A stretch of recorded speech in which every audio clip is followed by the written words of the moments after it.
Hey, what's up? John Sonmez from SimpleProgrammer.com.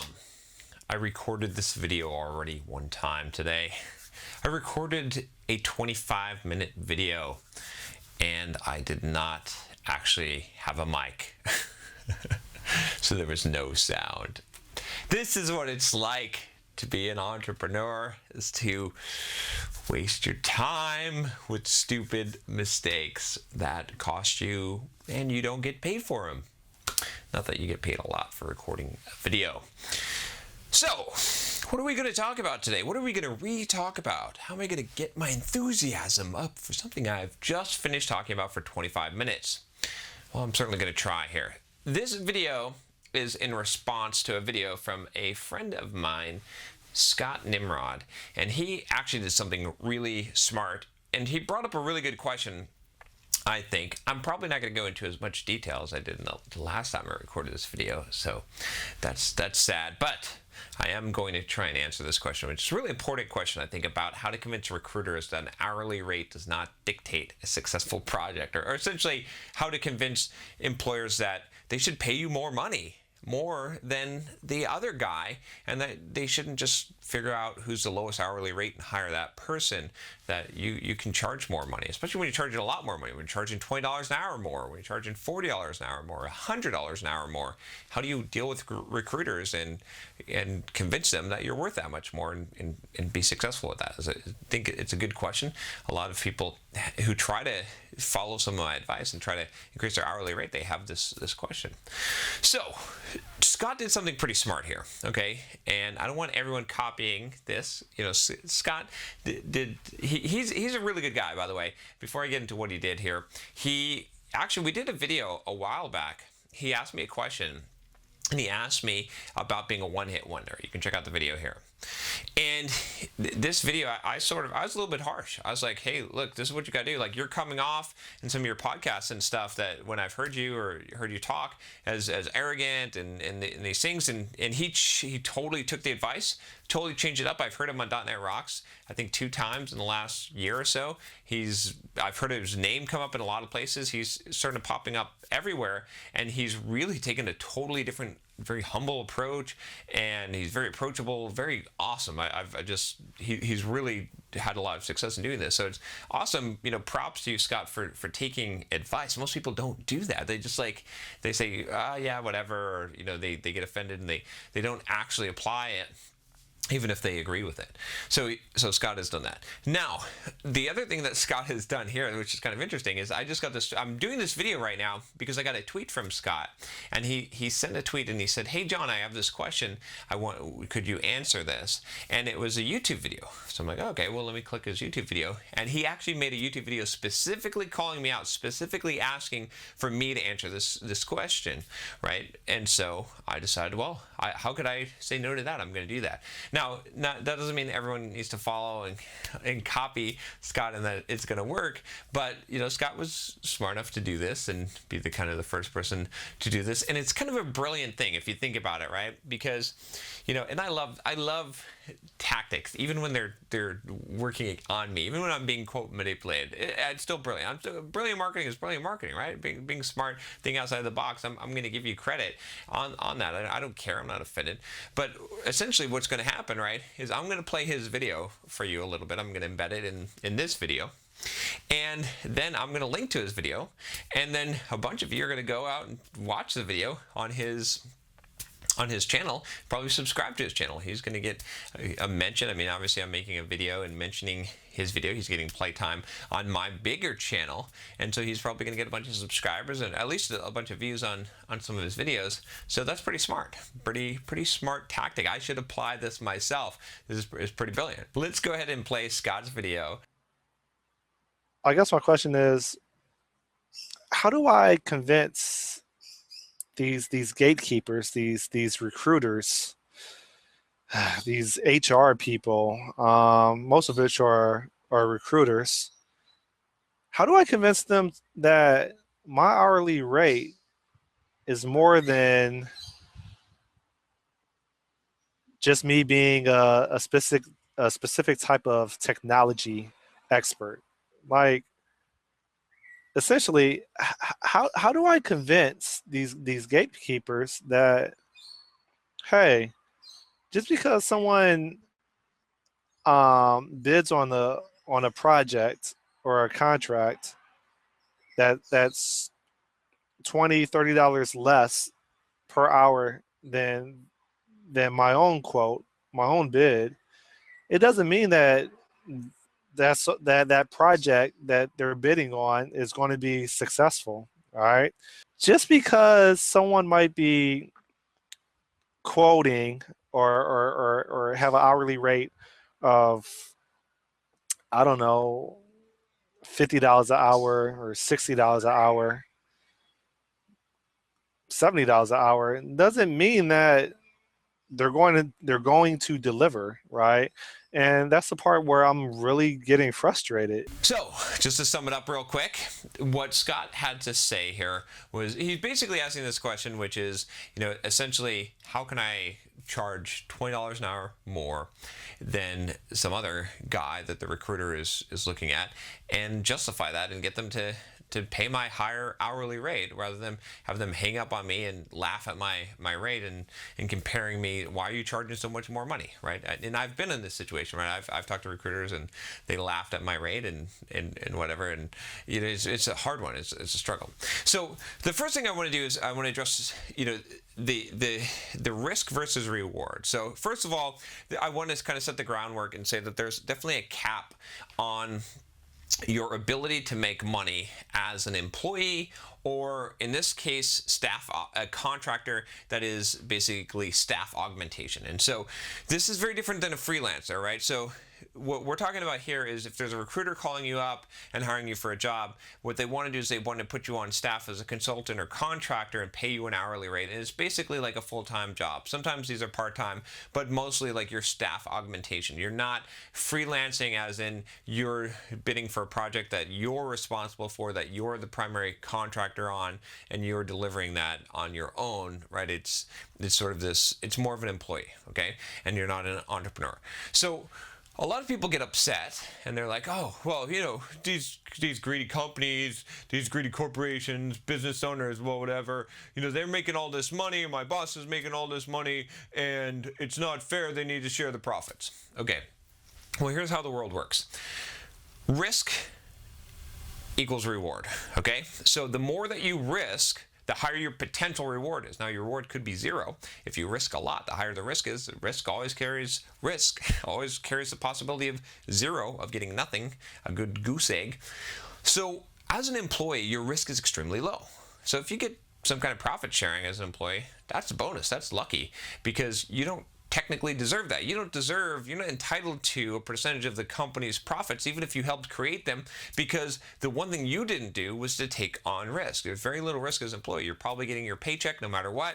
If you get laid off, you're probably getting severance, right? As a contractor, you have more risk, so you get paid a little bit more, right, as a staff augmentation contractor, but still, you don't have very much risk. So that's the whole thing, is you got to understand this, that the people who are putting up the risk, those are the ones who stand to make the most money. That's why people who are entrepreneurs sometimes do really well and make a whole bunch of money, while their employees who help them just as much to build the business don't get that level of reward. And it's not that they didn't help them as much. It's not that they're not as responsible for growing the business or having that success. It's just that they didn't take the risk. They weren't the one putting their money and their capital and their name on the line. They were just helping to grow that company. So you just have to understand from that perspective of you're always going to be sort of bound by that principle that risk equals reward. And so as a employee, as a contractor, right, trying to build a high hourly rate,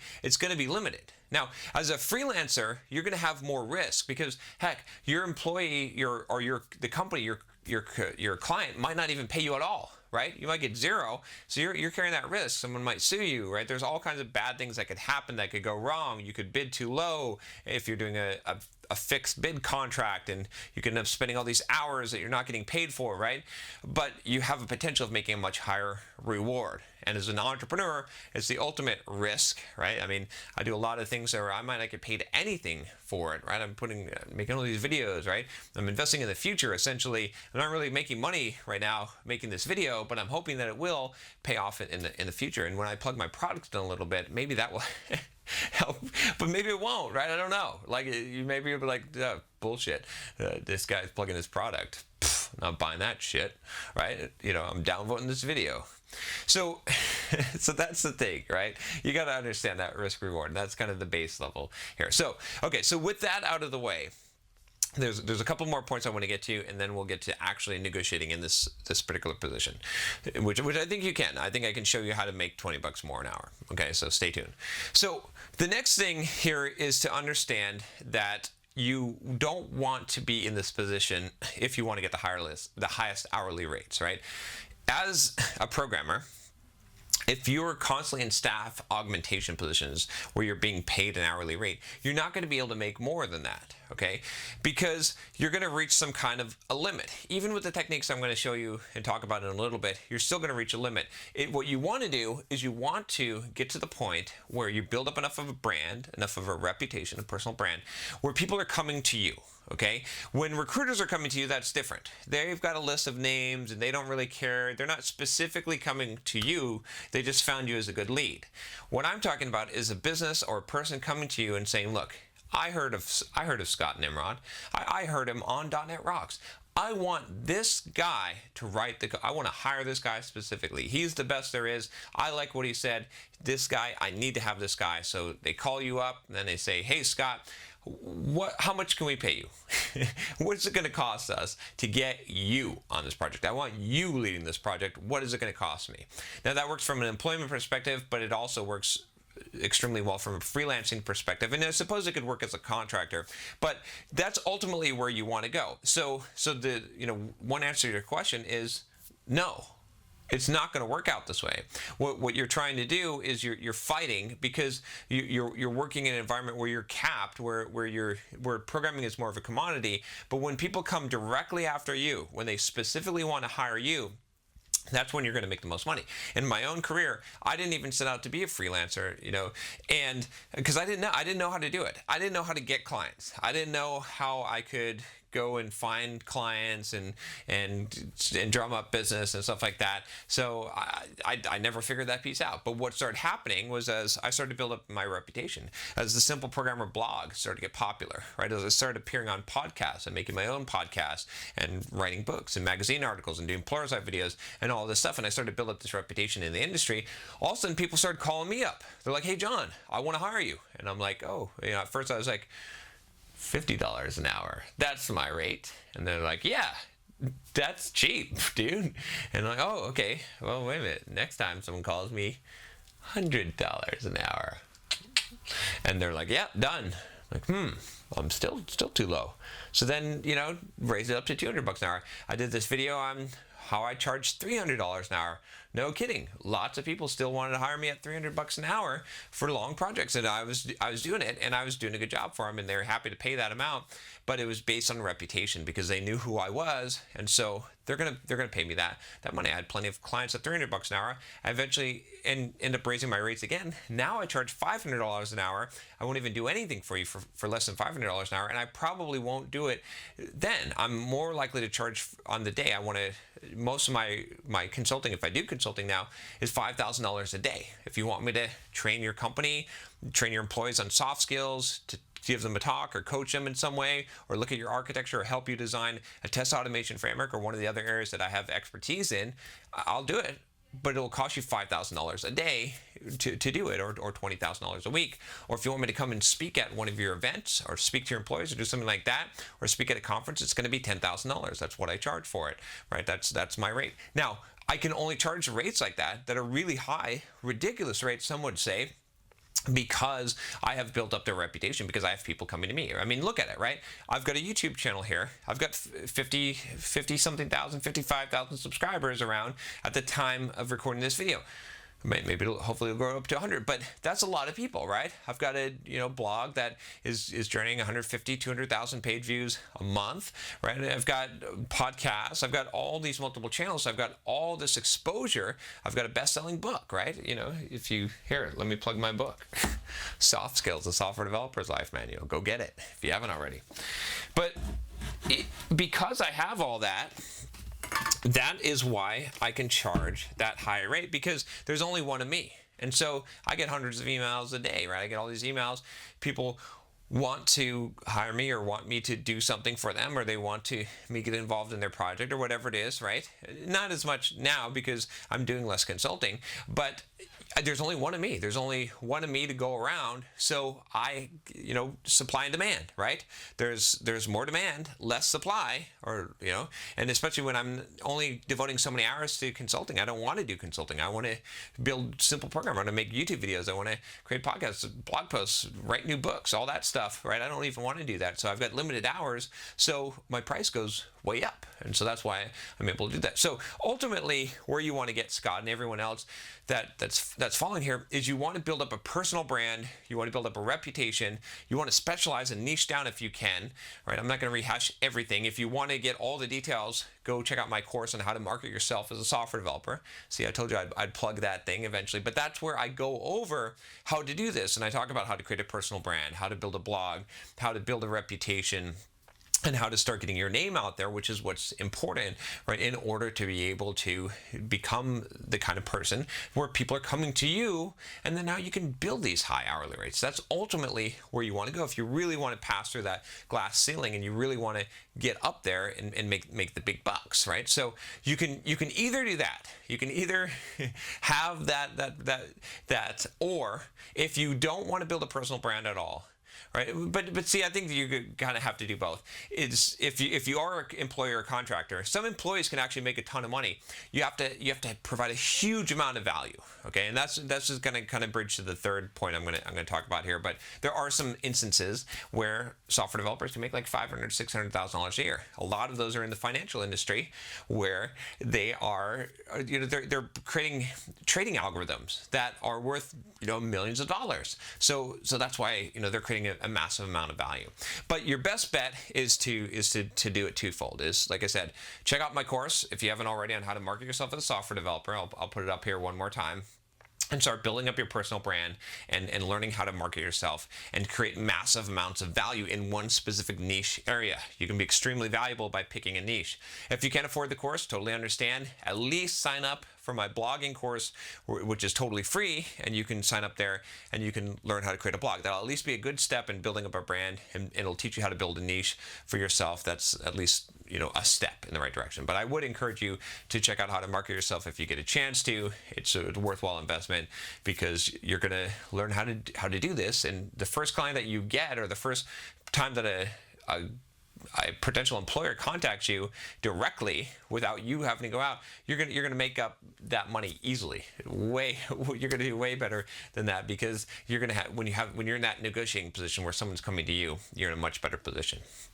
Okay, so now let's talk about the actual question here, how to actually address this, because I want to lay that groundwork, because that's where you want to be. You want to be on that side. You don't want to be stuck here where Scott is talking about right now, but I want to help you navigate this as well, and it's going to help you whether you're a freelancer or you're in this staff augmentation kind of contracting phase, place that you're at, or an employee, okay? So the thing is, when you are trying to negotiate something like this, you have to understand a little bit about the recruiting industry.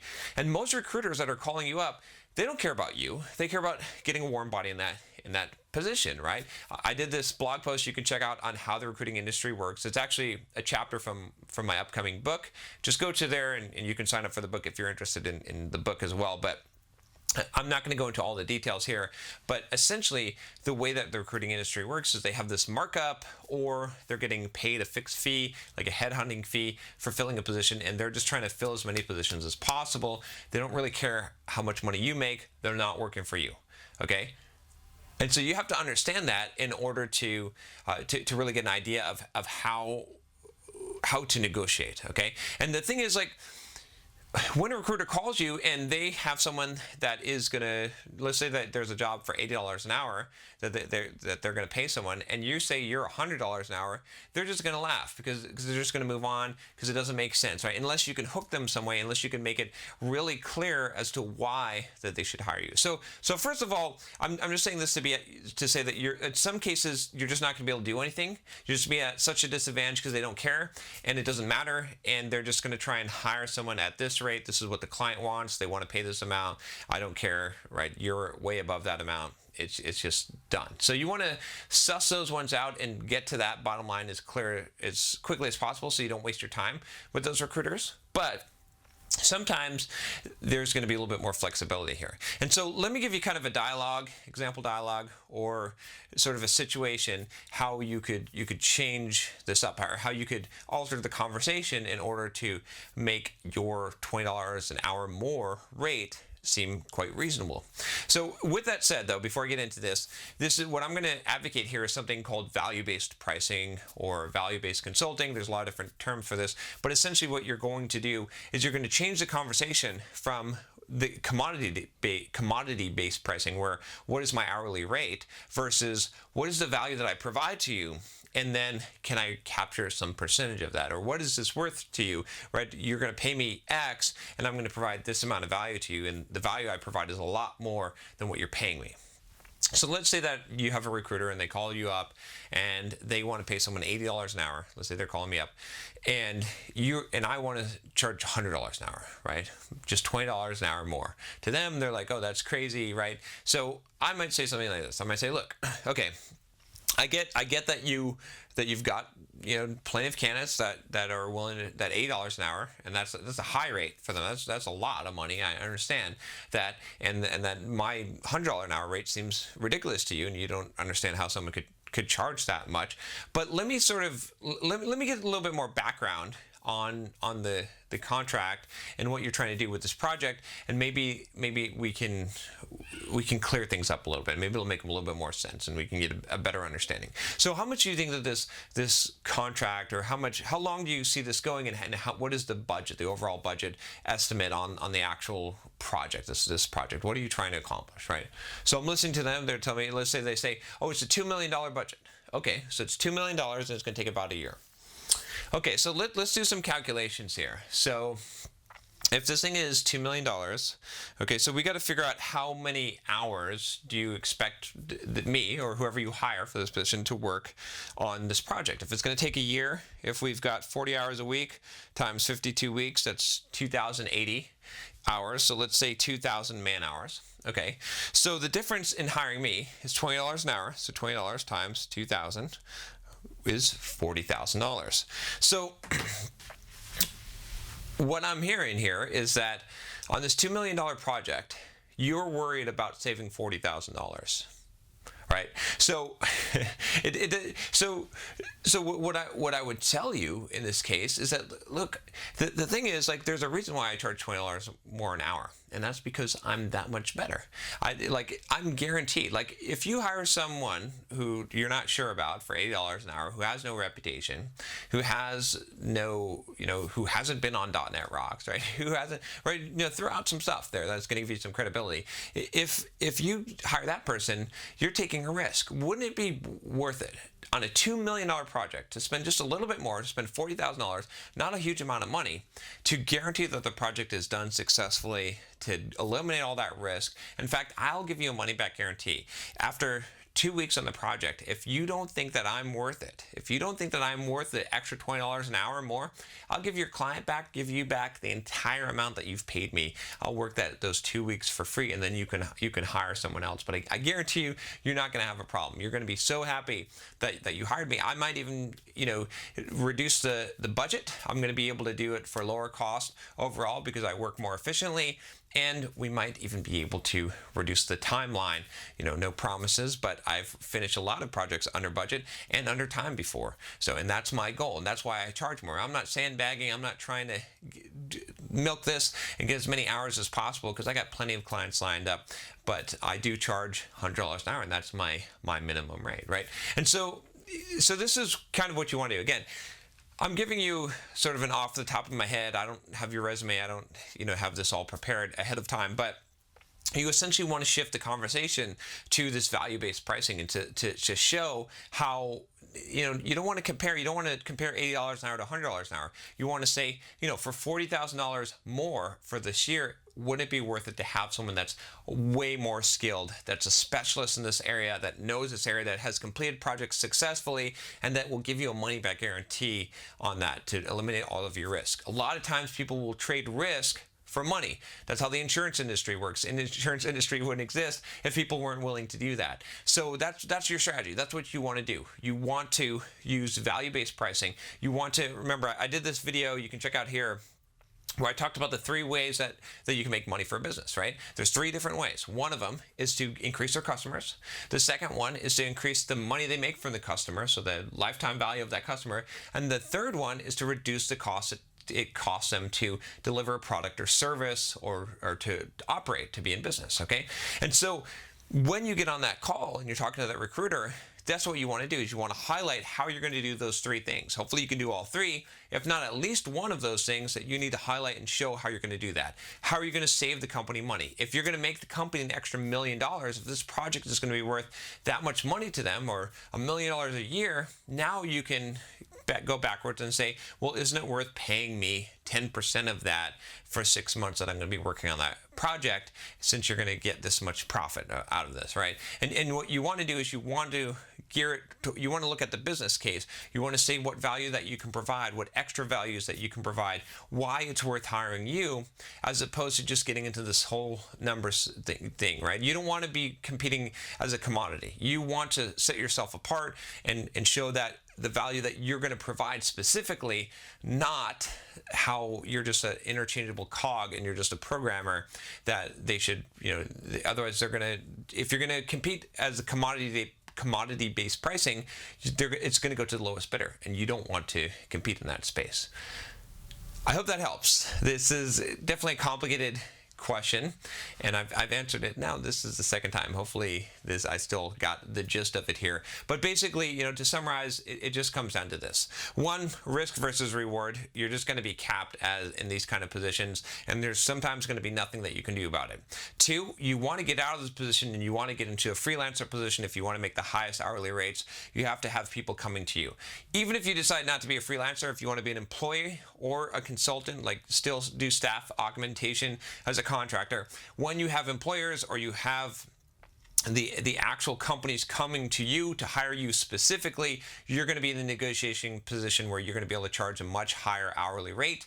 And if you specialize and you've done that right, that's also going to benefit you, and you're going to be able to charge a higher hourly rate or get a much higher salary, and you can actually shatter through that glass ceiling. And third, if you are in this situation, while you're in this situation and you're negotiating here, you got to change the conversation from commodity-based pricing to value-based pricing, and show how you're going to save them money, how you're going to make them more money, how you're going to do whatever it is that you're going to do, that it's going to be worth it. And if you look at the budget cost, if you look at the project, if you change the frame so that you're not talking about negotiating hourly rates, but you're talking about the effect that you're going to produce and how much that's worth, and how much it's worth having the security and the guarantees that you're going to be able to provide, that's the way to go. That's how you're going to be able to win some of these contracts and not have to try and fight against people that are bidding lower than you, and not try to compete against those people, because it'll be clear of the value